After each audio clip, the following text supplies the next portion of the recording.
আমি আছি মক্কার ভিতরে।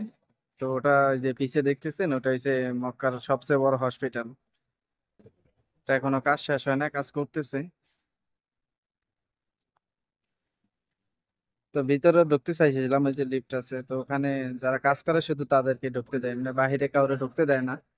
তো এই জন্য ঢুকতে পারলাম না। তো বিশাল এরিয়া। এখানে হেলিকপ্টার নামার জন্য তারা ব্যবস্থা করে রাখছে।